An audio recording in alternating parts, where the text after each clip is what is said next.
Righty. What's happening, everybody? Adam, good to see you. Dan, welcome aboard. Alex, how you doing? Going to give it about a minute here to let other people join in on our live weekly training session. Remember, we've always got Mondays. Whoa. There we go. Mute that so I don't get the feedback loop.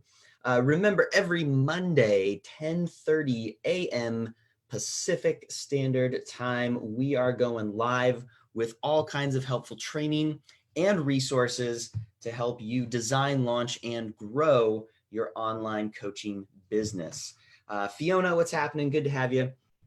As always, if you have any comments, any questions along the way, definitely drop those in the comments section. If you're watching on Facebook, if you're here with me on the Zoom call, you can just drop your questions or comments in the chat section and I'll share those with the group. We'll always address those questions as we go. There is a little bit of lag in terms of broadcasting this live on Facebook, so it takes me a little bit to get to those questions, but we will address everything. Okay, Brandon Henry, what's happening, man? So let's dig in right now. Today we're talking all about zero resistance enrollment, how to enroll more clients with fewer objections. Now, you might think, okay, we're going to talk about the sales process, right? But we're actually going to be talking about the nurture process that comes before the sales process. So anytime we're talking about how do we remove barriers, how do we lessen the resistance, how do we overcome objections, ideally speaking, we want to overcome as many objections as possible before someone jumps on a call with us. And then while we're on the call, we want to get as many objections out into the open as possible before we get to that last stage where they actually hand you money and enroll into your program. So who this works for, real quick, this is for coaches. This is for coaches who leverage an enrollment call process. Okay, so this could be, for example, a strategy session type of arrangement, discovery call, breakthrough call, call it what you will. The idea is you're using some form of value-driven enrollment process, meaning that Jason Rosati, what's happening, man? Oh, Louis here, all the way from South Africa. What's going on, man? So the idea is that we want to use a value-driven enrollment process where you speak with someone, you add value to their experience, you shed some light onto the problem or challenge that they're having, and then that would naturally lead into the next step, which would be, hey, we've laid out your strategy, we've laid out your blueprint, your big picture, what you need to make this happen, XYZ, whatever it is.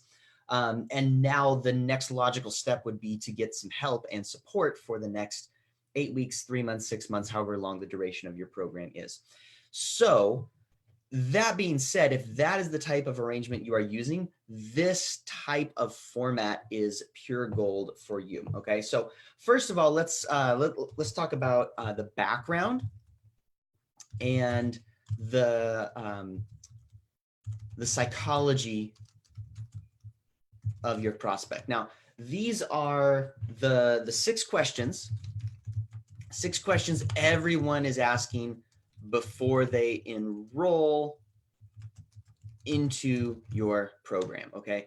And these are just psychologically, everybody's asking these because this is based on our human capacity to handle risk, to handle trusting someone enough that we would give them what could potentially be for us a lot of money in order to achieve whatever transformational result that this program promises. So before we get into the actual, like, how do you nurture someone, we have to lay the foundation. We got to get into the background. So the background is what's happening in their mind before they even meet you and before they jump on a call with you. So the first question they're asking is, what is the advantage of doing this program? Now, you know what the advantage is to doing your program, but we have to educate our prospects. I'm going to show you how to do that here in just a second, but we want to first just acknowledge that everybody's asking this question: what is the advantage of doing this program? And of course, that's related to my felt need as a prospect. I might feel the need to build my business, develop my career, lose some weight, get stronger, address my health concerns, whatever it is, I have that need, I have that felt need, and I'm asking, what is the advantage of doing your program? And somewhere behind that is, does the advantage of this program actually address the problem that I'm trying to solve? Okay. Number two, is the program compatible with my beliefs? And this might seem kind of like, what does that really matter? But yeah, value system and beliefs does matter. And I'll give you a perfect example. If you're a coach and you have a program that specializes in weight loss, but you're leveraging a vegan approach to weight loss, and you have a belief that this is the best way for overall health, wellness, weight loss, and et cetera, the prospect is going to be asking, is that program compatible with my beliefs? Now, if it's not, I can show you how to kind of like pre-educate and pre-nurture here in just a second, a little bit later on. But the idea is that deep down, someone's asking, is this program compatible with my beliefs? And this is where we talk about polarizing with your messaging, right? You, with your forward-facing messaging, you want to attract people that are compatible with your belief system and your program's belief system. And John Wellborn made it. How's it going, man? And you want to naturally, what's up? You want to naturally push away the people who are incompatible with your belief system. So this is to our benefit that people are deep down asking this question, because we don't want to enroll someone who is opposed to that belief system, because they're just going to be frustrated, and then it doesn't work well for the long-term reputation of your business and your program. Okay, so number three, is it going to be difficult? Everybody's asking this, right? Let's take a business coaching program for example. That's sort of the genre that I'm in, business coaching, online business coaching.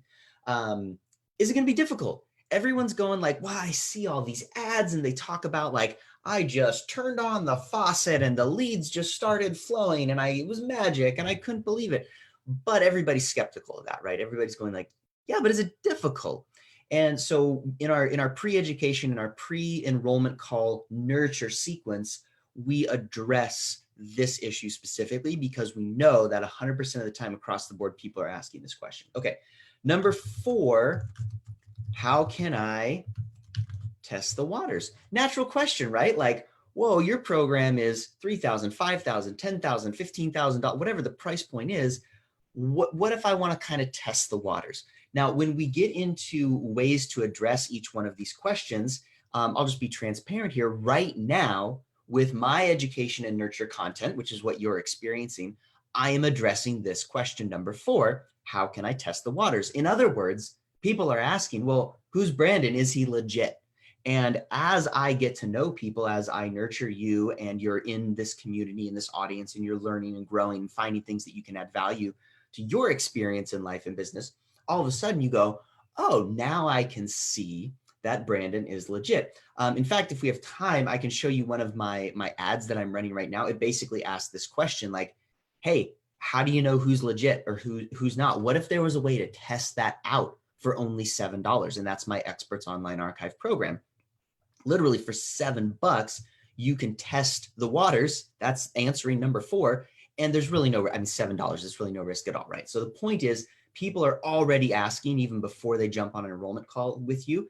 Deep down, they're like, well, how can I test this out?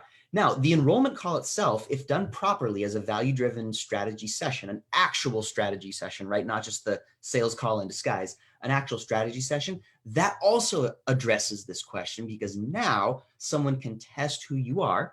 They can find out what you're all about. They can ask you questions. They can see if you know your stuff before they actually enroll and give you money. So that's one way to do it. All right, number five, will it work for me? A natural question, right? You see a testimonial and you're like, well, it works for that person, but will it work for me?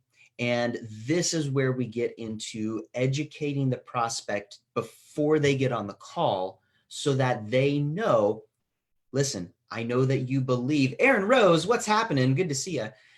I know you think your situation is so unique and different that no one else in the history of humanity has experienced it, but I'm here to tell you as your coach, here's why this will work for you if you're facing XYZ. Now, this presupposes that you actually understand what your prospects are dealing with, right? And this goes back to understanding your ideal client, understanding your forward-facing messaging, understanding on a deep level psychologically what they're facing and how you'll address that question, okay? And then number 6, what happens after I give you money? In other words, are you going to abandon me? And, you know, you might think, oh, that seems, you know, if they're ready to buy, then they wouldn't be asking that question. But even up until that moment, right before they swipe the card or enter their payment details, they're asking this question. They're like, what's going to happen? So in our nurture content, in our pre-enrollment series, we want to include it, and it doesn't have to be elaborate, right? But like, hey, after you jump in the program, here's what's going to happen. You're going to book a call with me. You're going to fill out a pre-session questionnaire. We're going to jump on the call. We're going to plot out your next steps. You're going to get an action plan from me on that call. And then I'm going to check in with you periodically before we jump on the following coaching call. Even something as simple and concise as that reminds someone, oh, this coach has a plan and a process. That's reassuring for your prospects, because they're going like, is this just going to be like completely random? But no, this coach has a plan and a process, and they're letting me know what it is. That alleviates some of my fear of jumping into their program. Okay. So let's get into the actionable items, right? This is the background. I don't want to get too much into the psychology behind it today, just because we have these hyper-focused 30-minute sessions. Like this could literally be a 3-hour session, right? And in fact, I'll include some details here at the end for the retreat that we've got coming up in May. This is the kind of stuff that we're going to be dealing with, is creating nurture content so you can experience that zero resistance enrollment. So, but let's get into some of the practical application here. So we want to know, what are the types of content to address these questions? Okay. So if you're thinking like, okay, Brandon, I want to make this practical. I want to actually address each one of these questions before I jump on the phone call, the enrollment call with somebody. How do I actually go about doing that? What are some of the types of content that I can produce?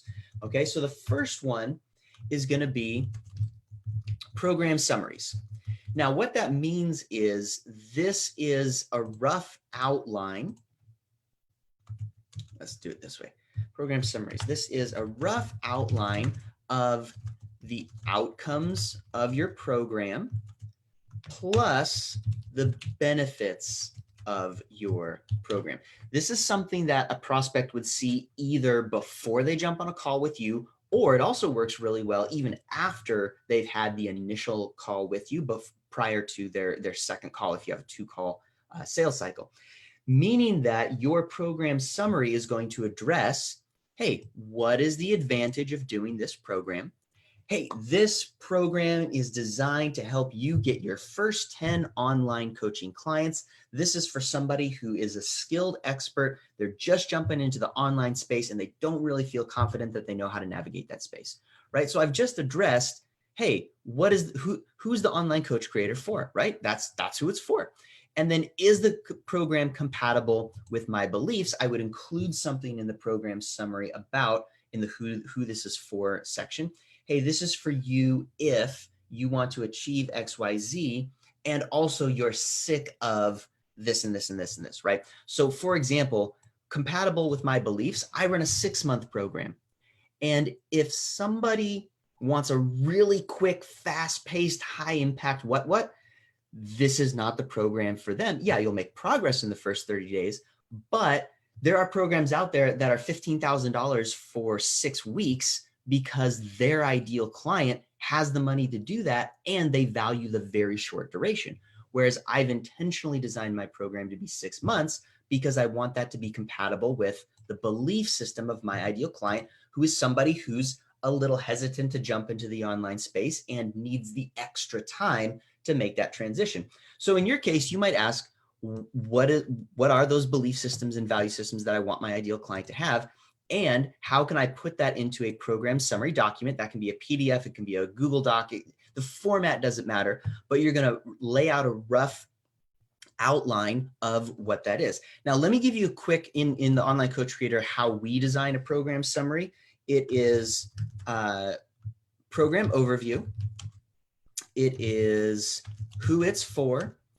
it is meet your coach. We include some testimonials in there. Then we do the actual program process summary. And then we do a, here's what you get, which would be the features, right? Here you get coaching, you get this, whatever.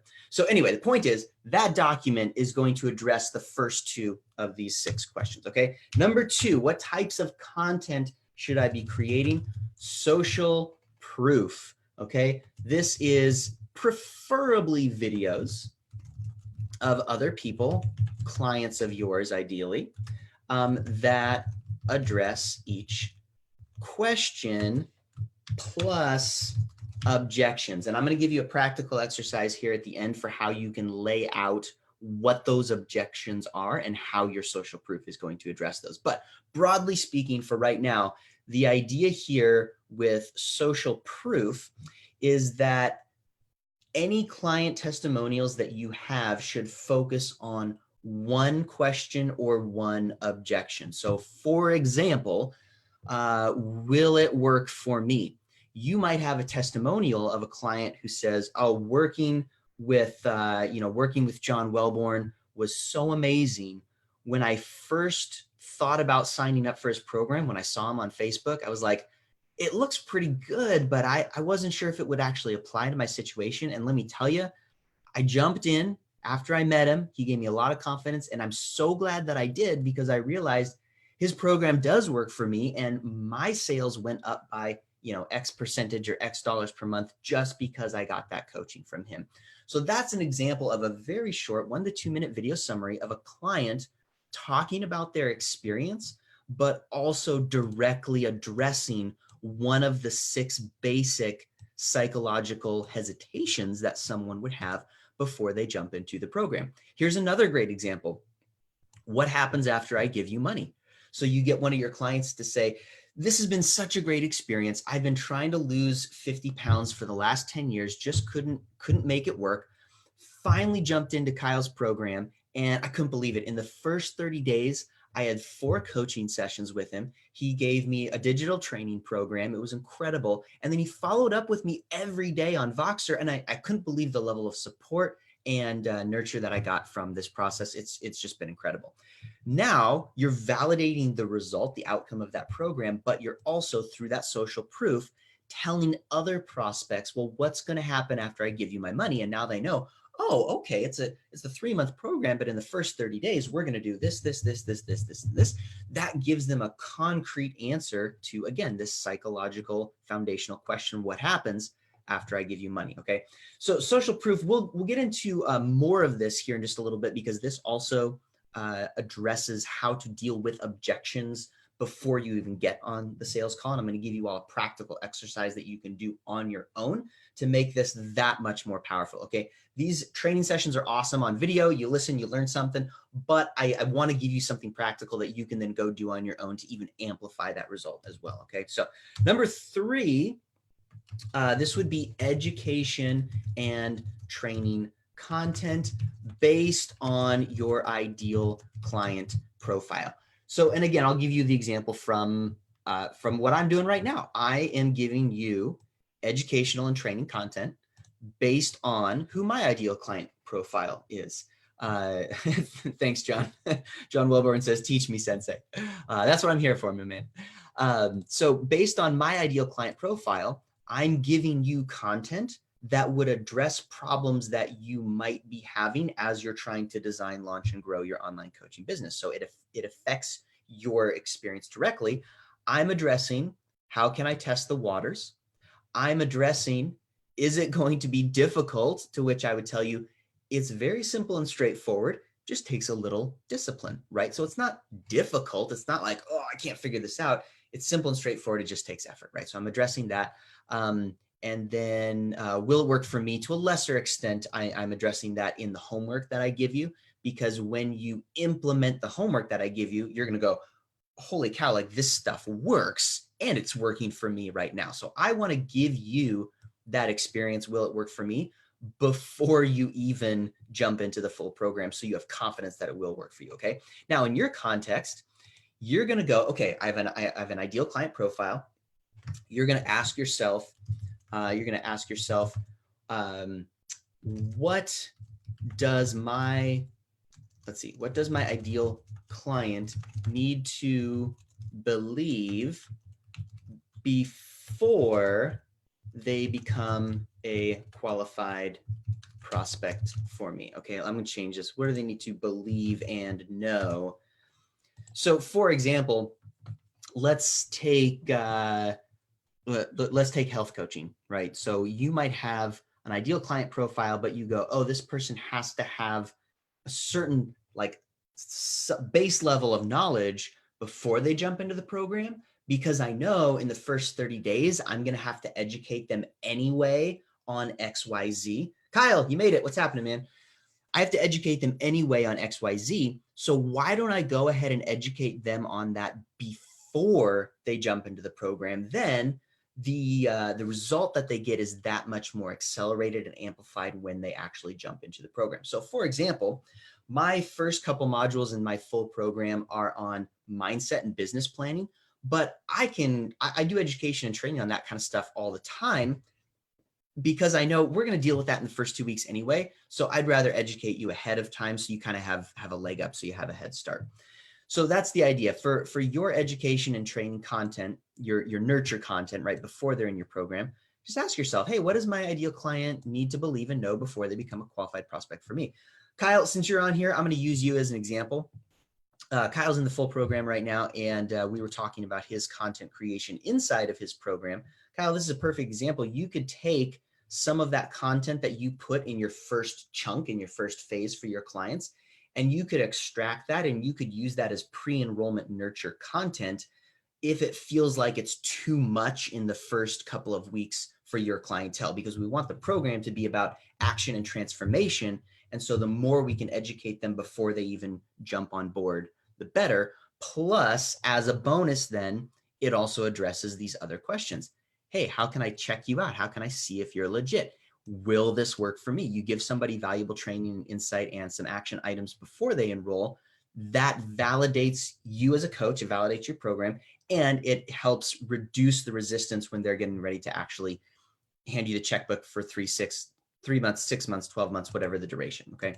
So those are just broadly speaking, 3 primary types of nurture content, right? We could get into like subcategories and whatnot, but for the sake of this training, I don't want to go too into the weeds. I want to give you something practical, something actionable. So we're just going to talk about these 3 types: program summaries, social proof, education, and training content. Then from there, you're going, well, what about objections? Okay. And we've all had these before, right? You're on an enrollment call and somebody gives you those base level objections. We've all heard them. It's usually, don't have the money, don't have the time, need to ask permission from, fill in the blank, right? Like fill in the blank. I need external validation before I make the choice to transform my life, right? Or along with don't have the time, it's usually like not the right time right now, something to that effect, right? And there are others, but these are sort of like the big categories. And what we want to do is here's the assignment. I'll just give you the assignment and then I'll explain it here. The assignment is make a list of every objection you've ever gotten with your prospects and every objection that you anticipate. Write this down if you haven't already. Write it down. So Kyle has a question. So they are good to go right out of the gate when they enroll. Oh, yes. Sorry. Yeah. Correct, Kyle. Yeah. To the point we were talking about before, we want them to have that leg up, that head start when they enroll. So your assignment here, make a list of every objection that you've ever gotten and every objection that you anticipate. Then collect short preferably video testimonials from clients whose stories address, did I spell preferably wrong? Is that how you do it? Whose stories address those objections, okay? So someone might say, hey, your program sounds great. I'm just not ready right now. I think maybe I want to do this like in 3 months. So if you're on an enrollment call with somebody, all you can do at that point is say something like, well, you know what? That reminds me of my client, Jason. He also thought that he wanted to wait. But what we found was that by jumping in now, he was able to make more progress in the next 3 months than he would have if he had delayed. Or, you know, in the first 30 days, he was able to enroll X number of clients and make $8,000. And that's $8,000 that he would have lost out on if he had waited or delayed. Something to that effect, right? And that can be effective in the context of an enrollment call, but it's more powerful if you nurture someone before the call so that they already have the stories of these people in their mind when they're jumping on the call with you. So they might see that video and go, oh, wow, Jason, he was also thinking about delaying, but then he just decided to do it. And wow, look at that result that he got. So you're nurturing someone before they get on the call with you with content that video testimonials, social proof that directly address those objections, okay? So then the question becomes, what if I don't have any clients yet? Right, and that's the challenge with social proof is, great social proof, it's so powerful, but what if I'm literally just getting started, I don't have any clients yet? Here's what I'd recommend for you. Go ask 20 friends or colleagues to help you beta test a new program. Not for free, never do the freebie.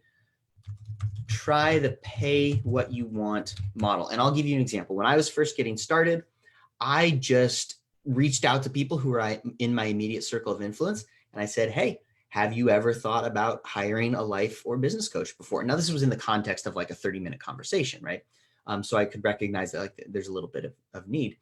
And I would suggest to them, hey, listen, here's what I recommend. I'm just getting started in this. It's a new program. Let's both commit to 8 weeks. I'll meet with you once a week, coach you through XYZ, whatever we had just talked about. And then at the end of the 8 weeks, just pay me whatever you feel like it's worth, okay? Don't pay me $3, but it doesn't have to be a $10,000 type of a deal. Make sense? Cool? Yeah, okay, great. High fives. And then after those 8 weeks, now you have a really powerful testimonial. But also along the way, you have that person's testimonial of their experience. So you have a story about before they enrolled. You have a story about the enrollment itself. You have a story about right when we got started. You have a story about 3 weeks in, and then you have a story about after they've completed the program or done the 8 weeks or whatever time commitment duration that you've agreed to. So the idea here is that even if you haven't coached anybody before, you can still leverage everything that we've talked about today, especially when it comes down to collecting those video testimonials as they relate to the objections that you've gotten or the objections that you anticipate. Okay, we're out of time for the live sessions. I know it feels like it always like just blasts by. For those of you who are on the Zoom call here with me today, who are members of the Experts Archives, Online Experts Archives, we're going to you can stick around. We're going to ask questions. We're going to workshop this a little bit more, and we're going to work on direct application for your situation. Okay. If you're not in the membership archives yet and you want to try that out, it is only $7 to try that out for your first 30 days. What that means is you're also going to get a one-on-one coaching call with me, and you're going to get 4, just in your first month anyway, you're going to get 4 of not only the live training here, but then after the live training, when we go into that Q&A and direct application. Okay. So it's one-on-one coaching session with me and 4 weeks of group coaching here live in the group. Okay.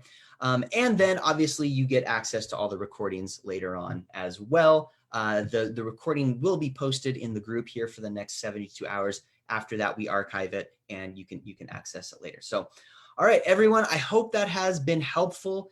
If you take this seriously, if you do this assignment, this one assignment, I promise you, this will increase your enrollment percentage 2 to 4 times is the data that I've collected over the years, simply by addressing objections and the pre-enrollment nurture sequence before you even jump on a call, okay? Leverage this so that when you get on those calls, now there's zero resistance, and basically all you have to do is show them that you're a kind, caring, compassionate coach who can actually help them, and then all the objections are gone because you've already addressed everything ahead of time, okay? So if you guys have questions, drop them in the comments. Even if it's after the fact when we're done with the live, I check back here, drop questions, comments, whatever, and I will address those as we go. So, all right, thanks everyone. It's been awesome, and I will catch you next time. Oh, next week we got Mark Malwini of the Coaching Jungle. If you're not in that group, check it out, the Coaching Jungle. Over 17,000 online coaches and experts in that group. Mark's an awesome guy. He's been doing this a long time, and I'm going to be interviewing him and picking his brain. We're going to be talking about starting an online coaching business on a shoestring budget, which is the challenge that a lot of us face, is how do we launch this thing when we don't have $50,000 in the bank already? Okay, so be sure to join us for that, and I will catch you all next time. Thanks.